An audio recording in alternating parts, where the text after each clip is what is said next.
Hi friends, welcome to bank Nifty boss YouTube ఛానల్కి. ఈరోజు market ఎగ్జాక్ట్గా ఫార్మెట్ ప్రకారమే పనిచేసిందని చెప్పొచ్చు అనమాట.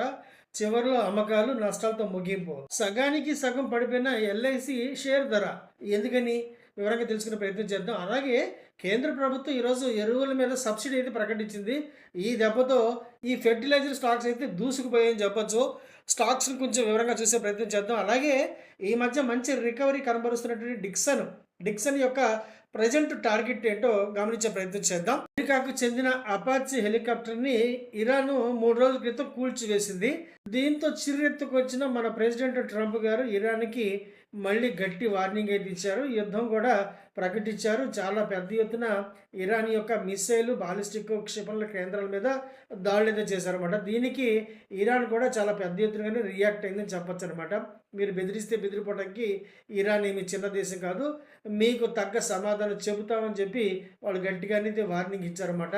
సో యుద్ధం తీవ్రత బాగా పెరిగినా కూడా విచిత్రం ఏంటంటే ఈరోజు క్రూడ్ బాగా పడిందనమాట. అందువల్ల మార్కెట్లో ఈరోజు మన మార్కెట్లో పర్వాలేదు. ఈరోజు క్రూడ్ మాత్రం బాగా దిగి వచ్చిందని చెప్పచ్చు అనమాట. బ్యారెల్కి దాదాపు $91కి వచ్చింది. ఆ మధ్య 103, 105, $107 కూడా వెళ్ళిన ఈ క్రూడ్ ఇప్పుడు బాగా పడింది. అందువల్ల మన oil segment companies, oil production companies ఏదైతే ఉన్నాయో అవన్నీ కూడా బాగా క్రాష్ అయ్యని చెప్పొచ్చు అనమాట. ఈరోజు ఆయిల్ ఇండియా దాదాపు 10% పడింది. అలాగే ఓఎన్జీసీ కూడా దాదాపు 3% పడింది. రిలయన్స్ అంత పెద్దగా ఎఫెక్ట్ అవ్వలేదు.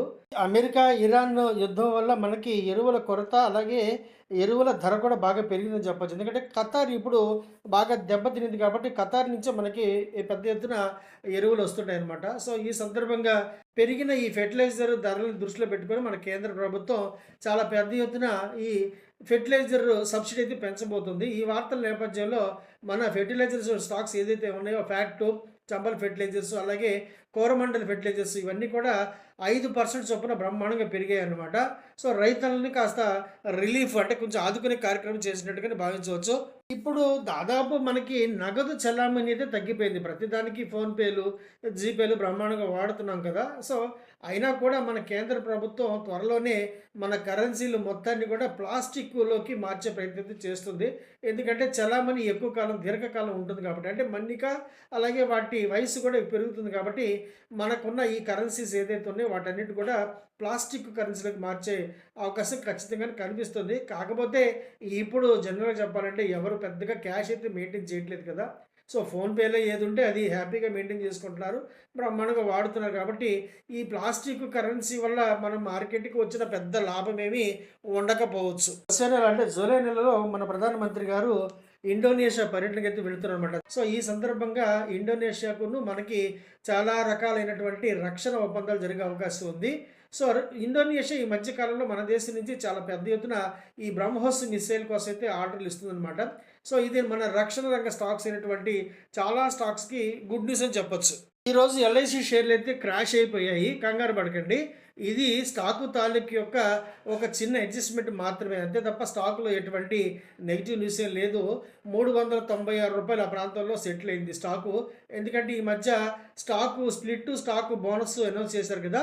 సో 1:1 బోనస్ ఈ రేషియోలో స్టాకు నిన్నటి ధరతో పోలిస్తే ఈరోజు ఎగ్జాక్ట్గా 50%తో ప్రారంభమైంది. ఆ తర్వాత బాగా పడిందని కూడా చెప్పొచ్చు. సో 396, మొదట $413 ఆ ప్రాంతంలో ఉన్నది, మళ్ళీ చివరికి $396 ఆ ప్రాంతంలో క్లోజ్ అయింది.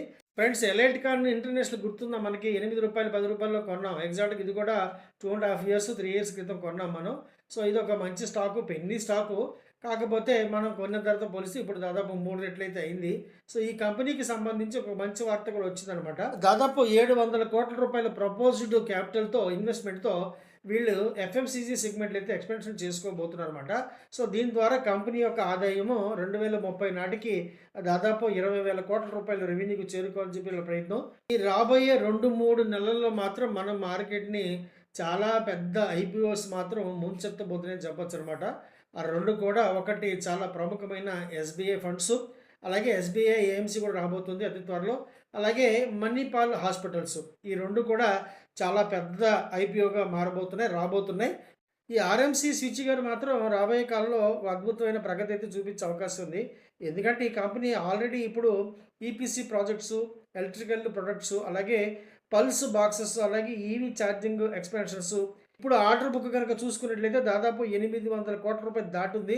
అలాగే యాక్టివ్ టెండర్స్ కూడా దాదాపు 1500 కోట్లగా ఉందన్నమాట. సీఎంఆర్ గ్రీన్ కూడా ఈరోజు ఐపీఓ లిస్టింగ్ అయితే అయిందనమాట. రూ. 192 అప్పర్ బ్యాండ్ ప్రైస్‌తో మార్కెట్‌లోకి అంటే పబ్లిక్‌కి ఆఫర్ చేసిన ఈ కంపెనీ షేర్లు ఈరోజు బ్రహ్మాండంగా లిస్టింగ్ అయితే అయ్యాయి. రూ. 268 చొప్పున లిస్టింగ్ అయ్యాయి. అంటే ఒక్కొక్క లాట్‌కి దాదాపు రూ. 6,000 లాట్ అయితే వచ్చింది. ఎందుకంటే ఒక లాట్‌కి దాదాపు వీళ్ళు రూ. 15,000 తీసుకున్నారు కదా! సో, ఆ రకంగా చూస్తే మనకి దాదాపు ఒక 40% ప్రీమియం అయితే వచ్చిందని చెప్పొచ్చు. అజంతా ఫార్మా చాలా స్ట్రాంగ్ అని చెప్పొచ్చు ఫార్మా సెగ్మెంట్‌లో. సో, ఈ అజంతా ఫార్మా యొక్క ప్రమోటరు తన ఈక్విటీని ఒక బ్లాక్ డీల్ ద్వారా అంటే కొటక్ మహీంద్రా అలాగే ఆదిత్య బిర్లా ఈ 2 మ్యూచువల్ ఫండ్స్ కూడా కొన్నాయని చెప్పొచ్చు. 1,024 కోట్ల రూపాయల విలువైన షేర్లయితే తను అమ్మేశారని చెప్పొచ్చనమాట. సో, కంపెనీ మాత్రం అద్భుతమైన కంపెనీ అని చెప్పొచ్చు. ఎందుకంటే చాలా హెల్తీ మార్జిన్స్ ఉంటాయి. అలాగే నిలకడగా ఒక ఖచ్చితమైన మూమెంట్‌తో వెళ్తుంది. పెద్దగా స్పెక్యులేషనే ఉండదు. అలాగే ఈ కంపెనీ తాలూకు యొక్క ఫార్మాస్యూటికల్ ప్రొడక్ట్స్ అన్నీ కూడా మంచి రెప్యూటెడ్ ప్రొడక్ట్స్ అని చెప్పొచ్చు. ఈరోజు మార్కెట్ ఓకే మార్కెట్ అని చెప్పొచ్చు. ఎందుకంటే ఫ్లాట్ టు నెగెటివ్ జోన్‌లో స్టార్ట్ అయింది మార్కెట్. కాకపోతే మంచి మొమెంటం అయితే వచ్చింది. 23,400 ఏకధాటిగా దాటిపోయింది. ఒకసారి చార్ట్ చూడండి వివరంగా. ఈరోజు ఫ్లాట్ టు నెగెటివ్ జోన్‌లో మార్కెట్ స్టార్ట్ అయింది. కాకపోతే మంచి రికవరీ అయితే వచ్చింది. అలాగే ఒక చిన్న కరెక్షను సెల్ ఆఫ్ చూపించింది. 10:30, 11:30 ఆ ప్రాంతాల్లో. ఆ తర్వాత మార్కెట్ 12 గంటల వరకు బ్రహ్మాండంగా ఉంది. ఆ తర్వాత యథావిధిగా మార్కెట్ బ్రహ్మాండంగా పడింది. ఎక్కడైతే మార్కెట్ ఓపెన్ అయిందో అక్కడే పడింది. సో, చార్ట్‌లో చూడండి క్లియర్ కట్‌గా. గ్యాప్ అప్ కాబట్టి రోజు మొత్తం మీద అదే ట్రెండ్ ఉంటుందని చెప్పి పొరపాటు కూడా అనుకోకూడదు మనం. ఈ రోజు మొత్తం మీద మనం పుట్ సైడే ఉన్నాం. కాకపోతే మంచి లాభాలైతే రాలేదు. మొదట్లో కొంచెం చిన్న చిన్న స్టాప్ లాస్‌లు పెట్టుకున్నాం. హిట్ అయింది. ఆ తర్వాత మనం ట్రై చేయలేదు. మార్కెట్ దాదాపు ఒక 9, 8 పాయింట్లు నష్టంతోనే ప్రారంభమైంది. 23,333.95 ఈరోజు ఓపెనింగ్ లెవెల్స్. అక్కడి నుంచి ఏకధాటిగా చెప్పాలంటే ఒక 100 పాయింట్లు అయితే బ్రహ్మాండంగా పెరిగింది. 23,425 అద్భుతం అని చెప్పొచ్చనమాట.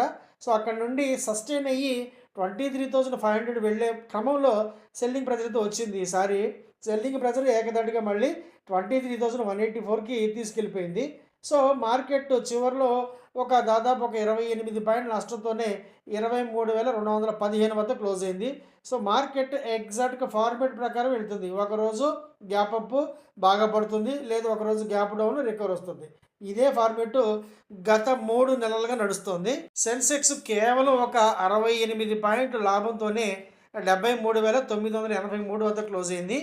బ్యాంక్ ఎక్స్ నిన్న అద్భుతం. ఈరోజేమో చిన్న ప్రాఫిట్ బుకింగ్ వచ్చిందని చెప్పొచ్చు. కేవలం ఒక 206 పాయింట్ల నష్టంతోనే 62,058 వద్ద క్లోజ్ అయింది. నిఫ్టీ 50 ఈరోజు మ్యాజిక్ అని చెప్పొచ్చు. 100 పాయింట్లు పైకి ఎగిరింది. 100 పాయింట్లు కింద పడింది. సో, ఎక్కడ ఓపెన్ అయిందో దాదాపు అక్కడే క్లోజ్ అయిందని చెప్పొచ్చు. చివరికి ఒక 28 పాయింట్ల నష్టంతో 23,214 వద్ద క్లోజ్ అయింది. బ్యాంక్ నిఫ్టీ కూడా కేవలం ఒక 95 పాయింట్ల నష్టంతో 55,100 వద్ద క్లోజ్ అయింది. Nifty financial services mild recovery చూపించింది. సో, 54 పాయింట్ల లాభంతో 25,207 వద్ద క్లోజ్ అయింది. నిఫ్టీ మిడ్ సెలెక్ట్ ఇది బాగా దెబ్బతిందని చెప్పొచ్చు. 190 పాయింట్ల నష్టంతో 13,992తో క్లోజ్ అయింది. సో, మార్కెట్ ఈరోజు మిక్స్డ్ అని చెప్పొచ్చు. ఇవి ఫ్రెండ్స్ ఈరోజు మార్కెట్లో జరిగిన విశేషాలు మీకు తెలియజేసే ప్రయత్నం అయితే చేశాను. ఈ వీడియో మీకు నచ్చిందని చెప్పి భావిస్తున్నాను. నచ్చితే కనుక తప్పకుండా లైక్ చేయండి, షేర్ చేయండి. రెగ్యులర్గా మంచి కంటెంట్ పొందడం కోసం మర్చిపోకుండా మన ఈ యూట్యూబ్ ఛానల్ని సబ్స్క్రైబ్ చేసుకోండి. అలాగే నోటిఫికేషన్ ఆన్లో పెట్టుకోండి. అలాగే మీకు కనుక స్టాక్ మార్కెట్ పట్ల ఎటువంటి ఆసక్తి ఉన్నా డిస్క్రిప్షన్లో మన టెలిగ్రామ్ ఛానల్ యొక్క లింక్ ఉంది. సంప్రదించి పూర్తి వివరాలు పొందండి ఫ్రెండ్స్. వీడియో చూసినందుకు thank you very much. Thank you friends. నేను సెబీ రిజిస్టర్డ్ కాదు. నాకున్న బ్యాంకింగ్ ఎక్స్పీరియన్స్ ఎగ్జాక్ట్గా 25 ఇయర్స్ ఒక జాతీయ బ్యాంకులో సీనియర్ మేనేజర్గా. అలాగే నాకున్న స్టాక్ మార్కెట్ యొక్క ఎక్స్పీరియన్స్ మోర్ దెన్ 35 ఇయర్స్. ఇప్పుడు ఈ ఎక్స్పీరియన్స్లో నేను నేను పడిన అనేకమైన కష్టాల నుండి నష్టాల నుండి నేర్చుకున్న గుణపాఠాల ద్వారా నాకు నేనుగా స్వంతంగా డెవలప్ చేసుకున్న అనేకమైన టెక్నికల్స్ ద్వారా నేను మీకు ఎడ్యుకేషన్ మరియు లెర్నింగ్ పర్పస్లో నేర్పించే ప్రయత్నం మాత్రమే చేస్తున్నాను. సో, స్టాక్ మార్కెట్లో ఇన్వెస్ట్మెంట్కి దాదాపు ప్రతి సెగ్మెంట్ కూడా ఎంతో కొంత రిస్క్ అయితే ఉంటుంది ప్రపోర్షనేట్గా. అలాగే ఆప్షన్స్ 100% రిస్క్ని కలిగి ఉంటాయి. ఇవన్నీ దృష్టిలో పెట్టుకొని వీటికి సిద్ధపడితేనే మార్కెట్లోకి ఎంట్రీ తీసుకోండి. నచ్చితే కనుక ఇక్కడ ఉన్న టెలిగ్రామ్ ఛానల్ యొక్క లింక్ ద్వారా నన్ను సంప్రదించి వివరాలు పొందండి. లైక్ చేయడం మర్చిపోకండి. కంటెంట్ నచ్చితే మాత్రం సబ్స్క్రైబ్ చేసుకోండి. వీడియో చూసినందుకు once again thank you very much. Thank you.